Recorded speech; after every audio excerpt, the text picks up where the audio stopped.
The next speaker on my list is His Excellency Harold Aldai Agiemand, Permanent Representative of Ghana.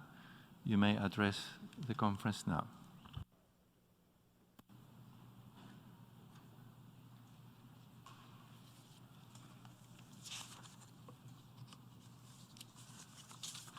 President of Conference, this hall is no stranger to bold words, neither is it afraid to bend to the will of states for peace. From this very hall, we have often made the case for peace and pulled back the world from the brink of catastrophe. We have, in some instances, identified sensible ways to stop the proliferation of nuclear weapons. And today, when challenged, we can but only act in a similar manner. As my delegation associates itself with the statement delivered by the Non-Aligned Movement and the African Group, we are reminded of the words of President John F. Kennedy spoken from this very rostrum when he called for a new weapon, not the weapons of mass destruction, nuclear, chemical, or biological weapons, but a weapon of cooperation, of the development of friendly relations, and of a commitment to the peaceful settlement of disputes. Today, as the world goes through turbulent times, 52 years after the Nuclear Non-Proliferation Treaty, we are acutely aware that the threat of accidental or intentional use of nuclear and other weapons of mass destruction has become graver, requiring of us the strength to bend our will to address it. When one looks at the nuclear situation in the Middle East, on the Korean Peninsula, or in relation to the aggression against Ukraine, we cannot but be left in any doubt that we are witnessing a slow-moving nuclear wreck ready to happen if we do not act now. The existential threat posed by nuclear weapons is ever more real, and we must act, and decisively so, if the world is to avoid the apocalyptic consequences of the use of nuclear weapons.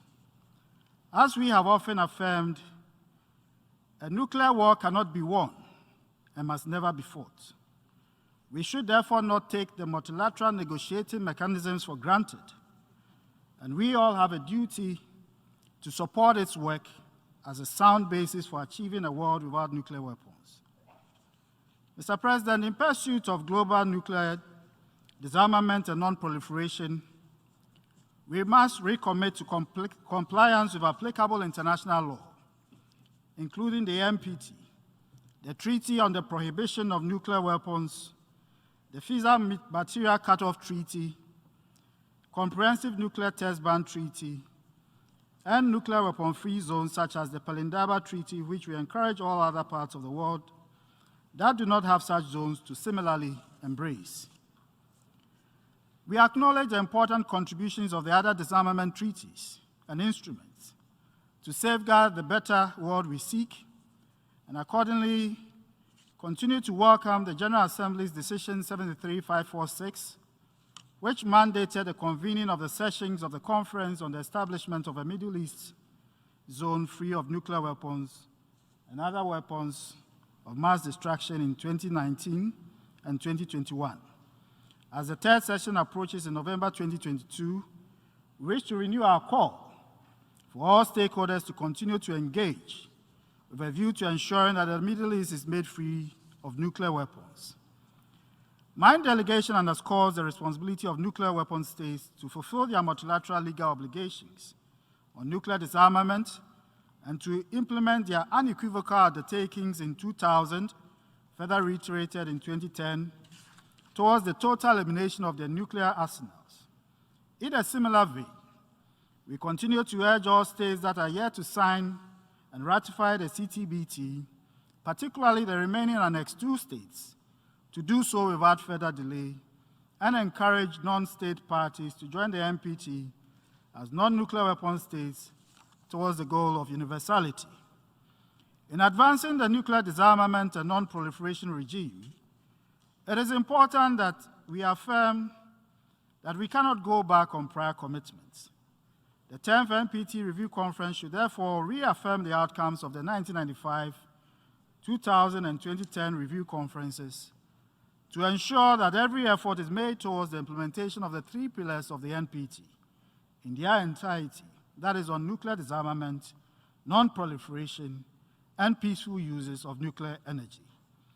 As we do so, we must create new paths to abolish nuclear weapons and other weapons of mass destruction and seek meaningful progress towards general and complete disarmament, including in addressing the questions of how nuclear energy is used in powering delivery systems of WMDs and the so-called modernizations of arsenals. Mr. President, the peaceful use of nuclear energy is an important pillar of the NPT, and we reiterate that the pursuit of nuclear disarmament and non-proliferation should not be used as a basis by some states to deny the rights of others for such purposes. However, as we reaffirm peaceful development of nuclear technology, we also stress that it must be conducted under IAEA supervision and in full compliance with its safeguards, additional protocols, and verification regimes. As a state party ourselves and conscious of our international obligations, Ghana has since 2018 been pointedly focused on its atomic science objectives, which since 1961 has been aimed at producing a significant baseload of electricity for industrialization and the rapid socioeconomic transformation of the country. We do this mindful of safety, environmental, and other concerns. Mr. President, before concluding, let me state that the notion that nuclear disarmament would rather emanate from the attainment of international peace is, in our view, delusional. As long as nuclear weapons exist, the threat posed by accidental or intentional use will persist, and progress towards international peace and security will be beset with setbacks, as we are seeing in present conflict dynamics. As Soviet leader Nikita Khrushchev is reported to have said, any fool can start a war, and once he's done, even the wisest of men are helpless to stop it, especially if it's a nuclear war. We must therefore make every effort to take away the threat that nuclear weapons pose to all of us. Finally, let me warmly congratulate you on your election and assure you of Ghana's cooperation, as we also urge the demonstration of political will and flexibility by all delegations to enable a successful outcome that outlines specific measures and declares timelines for achieving complete and verifiable disarmament and nuclear non-proliferation. I thank you, Mr. President.